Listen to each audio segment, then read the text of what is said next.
You know that feeling where there's just so much happening that you're not sure which way is up? You're a little bit panicky, you're certain you're about to go under, but all you really needed was someone to grab your hand and say, hey, just put your feet down. You can stand up. Well, that's what this space is for. Welcome to Get a Grip with Dr. Gauri Behari, where we flip the frame and we find our footing. Hey, Dr. Gauri. Hi, Natalie. Are you excited for today's new episode? Because I have got a doozy for you, and it's actually probably going to be a two-parter. But you ready? I'm so ready. Let's do it.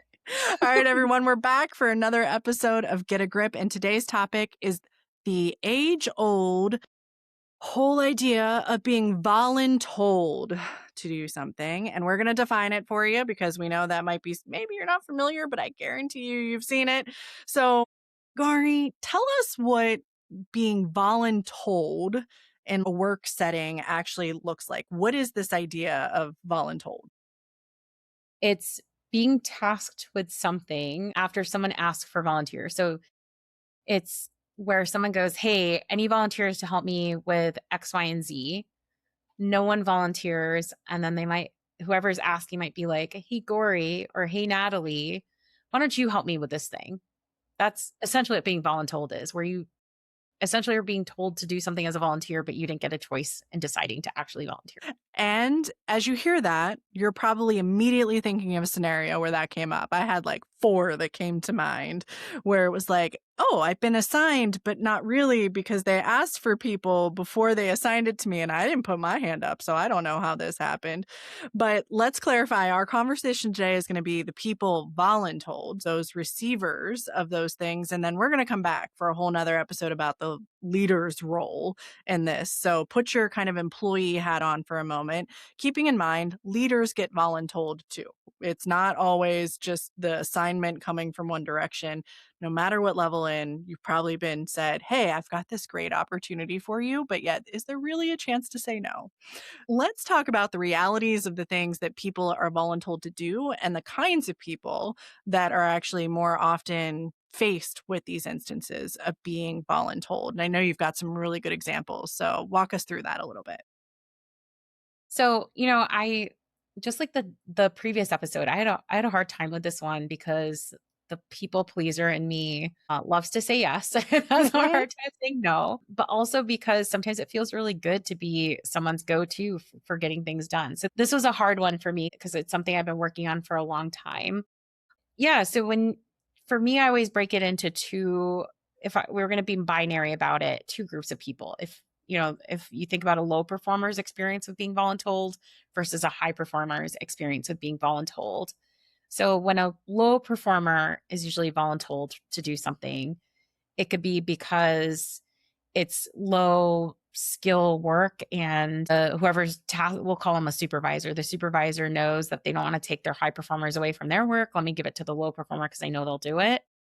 It could also be something where a low performer is really struggling and maybe a supervisor who may not have the best intentions could be giving it to the low performer intentionally, knowing that they're not going to succeed with the task. So that's something to keep an eye out for if you're somebody who relates to maybe you're struggling at your role right now and you're getting voluntold a lot.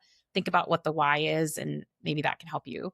I think for today, we'll focus on the high performers because I think most of the people listening are in our high performer group. Usually when we're being voluntold to do something, it reflects capability. The person giving it to us knows that we're going to get it done. We're going to do it well. We're going to communicate through it and that kind of thing. And so in a way, it's essentially a backhanded compliment. And it does definitely feel like that. And I'm so glad you mentioned people pleasing because I think we're all like in a second, we go, oh my gosh, they really think I can do a good job at this. And then it's like, wait a minute. Wait a minute. So could 5 other people. Why is it me? And so you start maybe second guessing a lot of things. But The element of what often these people look like too, it's not just in the white collar industry because we see this in other industries too. Because one of the examples you had was the whole idea of onboarding someone, and that happens everywhere. And there's impacts with it. And some of us make really good trainers, whether or not we like doing it. We're just charismatic, you get people involved, you know your stuff. And so, whether or not you want to, maybe that's something you end up assigned time and time again. But you had a really good example of this that actually wasn't from our industry. So walk us through that one first, and then we'll get into the other one we have. Yeah. When I talk to people about saying yes to being voluntold something, I like to bring up that there's always a cost to it. And sometimes it's an actual cost of money or it could be a cost of something else. And then you get to decide, is this cost worth doing? And so, a really good example is the bartender who makes their living off of tips and the bartender who's voluntold to onboard the new bartender that's starting on Monday. And, that bartender now has to split their tips with a trainee, which is, I get it, it's fair, but now your tips are also dependent on someone else. So there's an actual tangible cost to this bartender who trains that employee. Now they're making less money. That bartender can decide, well, that's okay. I love training new people and I feel like it gives me a good opportunity and that kind of thing. And then that cost is worth it to them. Or the bartender could be like, "No, I'm not getting paid for this. I don't know if I should do this." And maybe the middle ground for that bartender is to be like, "Hey, are you gonna compensate me for my tips that I'm losing by training someone?" And we definitely see that in so many places, right? The new person starts, and you're like, oh, they were supposed to be with so and so, but hey, can they spend the day with you today? And so sometimes the voluntold pieces just weasel their way into our daily kind of work, and they're not necessarily actual major projects or things like that. So it's also a good reminder to keep an eye out for some of that stuff and to see how often it happens. But there's also things, and this is a great chance for us to just touch very lightly on the fact that women do end up in this bucket a little more than not. And the idea of party planning, which is something that hits us a lot, but not just that, but it is lopsided towards one gender. And then there are kind of typical things that often end up as assignments, even that seem to make that pairing make sense, but also not. What is your experience? What have you seen with that? And are sometimes there's silver linings to some of these instances? Whenever we prepare for these, so much research comes up about gender differences in, what happens more often to women or what women struggle with more. And because I'm a woman, I don't want this podcast to only always be, I want males to feel comfortable and non binary folks to feel comfortable listening in to us. But this was so blatantly out there that there's such a stark difference between men and women in the workplace. Women are voluntold 44% more than men. Women are 50% more likely to say yes, that kind of thing. But one of the things I always think about is, we just talked about cost in a negative way for the bartender. There's also the person that might get voluntold to plan the retirement party, and those are generally given to females more than males. Just a known thing. There were a lot of studies on this, and it was anywhere from like 60 to 90% of the time that parties and social things are voluntold to women to plan in the workplace. But this is a nice contrasting example. You get voluntold to plan a retirement party, but maybe that retirement party is for someone who is going to have people that you're going to have to work with to plan the party, senior executives, the admin people, those senior executives. This could be a place where you meet people that open lots of doors. And so while some things may feel like it's happening because of gender based difference, there could be positive benefit that have nothing to do with gender in it to do those things anyway. So just when you make that decision or when you're trying to figure out how you feel about it, don't forget that there can be good things in these things that the person volunteering you may not even realize in the process of volunteering you, but there could be something in it for you as well. Yeah, we're going to talk about a few of those kind of self audit pieces to get to as we get into the tools.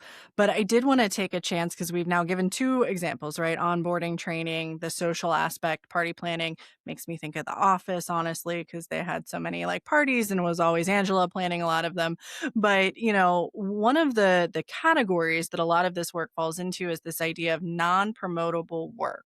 What is non-promotable work and how can we kind of group that and chunk it in our mind when these opportunities or these assignments come up? Yeah, so I learned this term because a lot of the studies on being voluntold are a lot of those tasks are non-promotable work. And what that means is it's work that doesn't increase visibility, it doesn't increase access, and it doesn't require your specific skill set to do.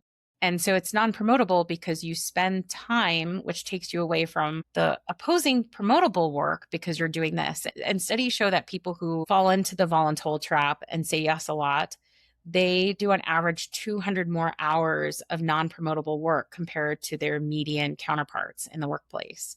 And that's a lot of hours. That's a month of extra time that you're doing that doesn't advance you. It might advance the organization. Sometimes it doesn't even advance the organization, but it's a lot of work to put into something that doesn't even advance you and may not lead to anything positive for you.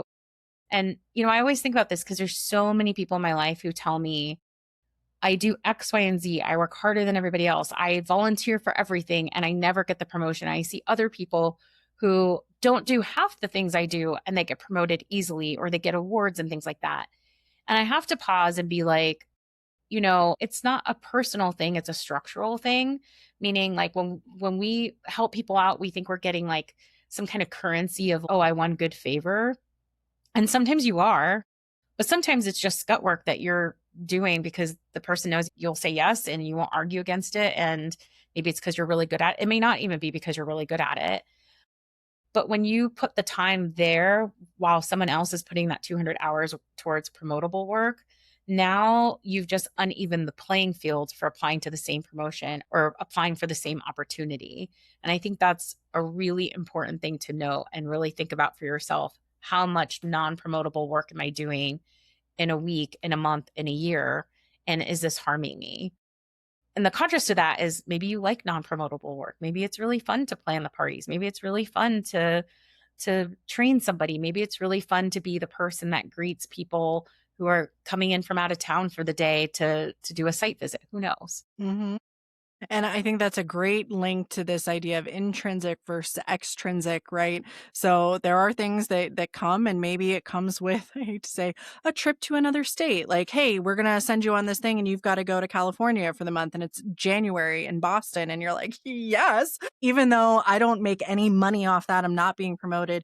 It's something that I might still enjoy. So this all plays into a little bit of the question of what are our unspoken assumptions that we make as the person being voluntold, like right off the bat, and what are some of the questions that we might either combat our unspoken assumptions with or want to use when we get to our tools conversation? Because hopefully you're starting to, again, think about some of those examples that you've been in and those situations that you've been in and what kind of came to mind. And I know when you and I talked, Dr. Gori, one of mine was they don't think I'm busy enough or I must be really good at this that they want to, elevate me.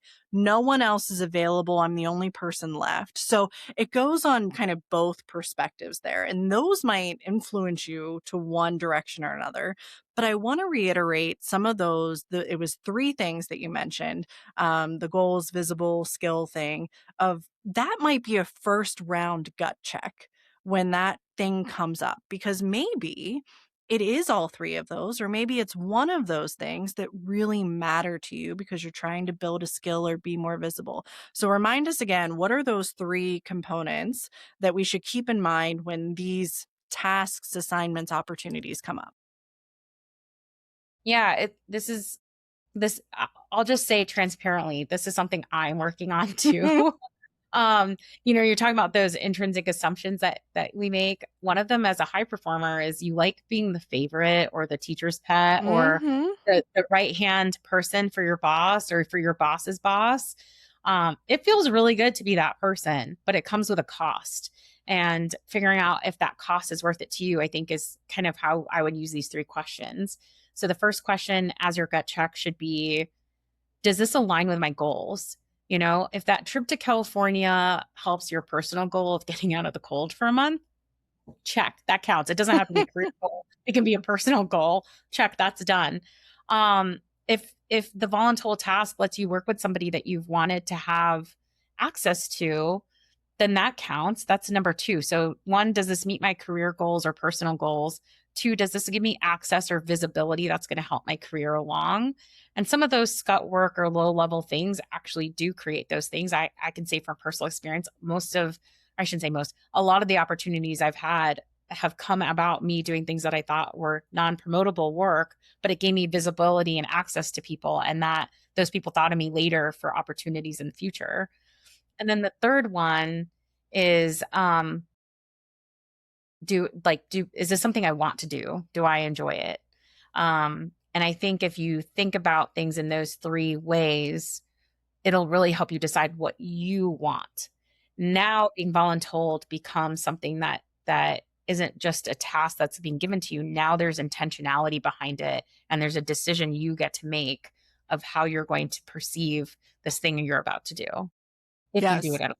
So jot those three down: personal or career goals, like, building a competency or building experience, visibility or access, and then just level of enjoyment. Is this something that either will benefit me, cost intrinsic or extrinsic, and, or just my personal happiness? Because you're going to need those as we get into these tools that we have kind of coming up. So as you use these tools, you want to keep those things in the back of your head because they're going to feed this a little bit. The first one's a little bit of a twofold, and it's all about our favorite thing of taking a beat. So, Gauri, tell us, how do we take a beat when this comes up, or encourage the person that we're working with to take a beat? Um, so I think the best thing to do, because usually we're being voluntold in group settings. So usually it's in a meeting or in the hallway with other people around. And so there's also this pressure to say yes because everybody is looking at you and you don't want to have a conversation of saying no in that moment. So we can do what's called a gracious deferral of hey, that sounds interesting. Let me get back to you. And you can decide on what the task is, the timing. So if the timing is more time sensitive, then let me get back to you this afternoon or by end of day. If it's more of a long term thing, I'll get back to you on Friday or I'll get back to you on Monday. Make that decision in private and go through those three questions in private so you can really think about things. And then you can come back and talk to whoever's assigning or volunteering you to have a conversation about it.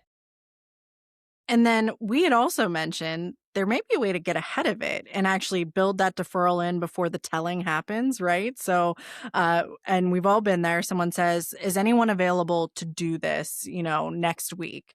And my favorite thing has been to do, and I didn't even realize this is what I was doing at the time, was, "I might be interested. Can I ask you a couple questions afterwards?" So you haven't committed yourself. You've implied there might be some interest there. You've deferred the telling of the assignment. And now you've created a space where you can have some of those open conversations about some of these things. And you mentioned, Gauri, when we were prepping for this, that it might even be a chance to elevate an ally who, again, we're not voluntelling the ally or the leader to voluntel the ally, but make those connections, because leaders can't be everywhere at once. We don't know everyone's skills or everyone's capacity or awareness. And if I have a friend, maybe it's a chance for me to pop their name into a hat for consideration. Yeah. I think the best way to be in the workplace is to always think about who you can be an ally for, because it helps breed a really nice positive culture, and it can be part of a transformative culture change, even a micro culture change where you're at. But yeah, if an opportunity comes up, and someone's looking for volunteers, and well, I'll give a really good example. Let's say somebody's looking for volunteers on a new AI project, or a project to implement AI in your workplace, and you know that one of your colleagues was like, "Oh, I really want to learn AI. I've been taking some online courses, but I just don't have any experience. I would, if you hear of anything, let me know." Or they may not even tell you that, but you know that this person would benefit from doing this, and this would be something that they would probably love to be voluntold for. Then this is something you can say, "Hey, I actually might have someone in mind. Can we chat after?" and you can talk to, or like, let me chat with them first, and I'll have them reach out to you if they're interested. That could be a good way to be an ally for someone else, because you never know when that person's going to be an ally for you in the future too. And sometimes our leaders actually need to be encouraged to take a beat before they take action because not everything's a crisis, not everything's on fire. So, being that even ally to a leader to be like, take a second, like, we'll be back, we'll get in touch by end of day. Like, there's a process here. But one of the pieces then that can complement this, or maybe it's even something you can do ahead of time as you look at your own capacity metric, is, and it's my favorite risk conversation, is the world of trade off. So, Gauri, take us through what are some of the trade off considerations we may want to look at in this to prepare us for a potential no or a potential yes if we have an opportunity. So I actually didn't mention this to you when we were prepping, but I have this little mini made up gory exercise that I do. And sometimes I share it with other people. So, you know, as like a data nerd, I love rating things. But if you have too big of a scale, it's hard to make decisions. So I have a scale of 0 to 2. Um, that I rate things on. And like, so what I would do is go through all the things that you do that take up a lot of your time and rate them from 0 to 2. 0, this isn't fun. I don't like it. It takes up my time. One is like, "Oh, I like it. I could do, but this is part of my job. I need to do it. It's fine." And 2, I love this. I'm not willing to give this up for a new thing, right? And so if you score all the things that you're doing, then you can have whatever scale you want. But I think the smaller rating scale you have, it's easier to make decisions. Then when there's an opportunity that might be good, you can offer to offload some of those zeros for things that would be rated as a 1, or even better, a 2, for being voluntold something. And then you'll have currency of things that you can exchange for things that you're being voluntold, especially if it's something you don't want to do, right? So if the thing you're being voluntold, or they're asking for volunteers, it would be a 0 on your list. Now you have a currency. You know what things that are zeros on your list that you can exchange for. And it makes it a little bit easier. Now, if the voluntold thing is a 0, and you give your boss like, hey, I have X, Y, and Z, and some of those things are 2s, your boss is most likely going to take a 2 off your plate. So don't give that opportunity for someone to take something off your plate so you can do a 0, and rather than you having a 2 on your plate. That makes work really enjoyable for you. Your very basic scale reminds me of a something that they do in hoarding, right? Which is keep, sell, like trash, like Yeah. or keep, donate, trash. And I'm like, okay, so I have my trash list, and the moment I can trash it, I'm going to. I have my sell or donate, which is like pawn shop. Maybe I'll take it back, maybe I won't. And then my keep, you're not getting this out of me. So if you have hoarded your duties, whether or not you've realized it, here's another way you can go about it.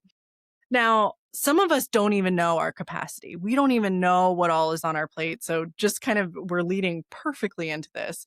How can we at least even get an idea of where we're at? So, ways that we can start logging what those different tasks are that we're doing, but do it in a time based manner. Yeah, I call this a task audit, and you can decide what amount of time you want to do it for. I would say do it for at least 2 weeks. In my previous role, a month was perfect because I had some things that were only monthly duties. But go through and literally log every yes that you say to things, and go through a little checklist. I would even write these out. I have a little post it that I used to have. One, does this advance my goals? Does this increase visibility? Does this require my specialized skills? And the reason for that is, if it advances your goals or it increases your visibility, those are good things for you. If it requires your specialized skills, that's why you're being voluntold to do it, because you have the skills to do it. If it doesn't require your specialized skills, but you're the one being asked and you've said yes 8 times to something in a month, then maybe that's a conversation that you have where you manage up and you say, hey, is there anyone else that can do this? You know, what specific specialized skills of mine are being used for this task, just so I can understand. And so that can maybe help the leadership that you have, who's used to always going to you because you're reliable and dependable and capable and good at doing things. It might give them a moment to think about what they're assigning you. This is probably felt, and we laughed when we prepped for this about it being all over the place, but these are situations that are so unique in a lot of ways that we don't realize how often they're happening or when they're happening or what they may have the pros and cons to. And there's no one right answer. The tools that Dr. Gauri is providing everyone are ways to think through this, ways to manage up, to engage with your leaders about the conversations that you're being had so you don't burn out. And one of the things I know we want to close with is, what's the reminder here, especially if you are that high performer, you are starting to feel, a little run down, your capacity is limited. Corey, what's the one thing we have to remember as we leave today's convo and set ourselves up for the next element of this? Yeah, I mean, I think the number one thing is capability isn't a tax that you have to pay. You're allowed to be a person who delivers, and you're allowed to be a person who decides what you deliver. And that is what we always love everyone to walk away with, right? Is the self-driven awareness, a few of those tools to put into place. And we're going to acknowledge as we close up that there is so much more to this because this isn't just on the recipient of these assignments, these tasks, these things. The leaders here have got some reflecting to do and some potential systematic changes that you can make along the way. So, Dr. Gore, you're going to be ready to jump into that next time we get together to flip Yes. it to the other side? Love it. Awesome. So, thanks for joining in on another episode of Get a Grip with Dr. Gauri Behari, where we flip the frame and we find our footing.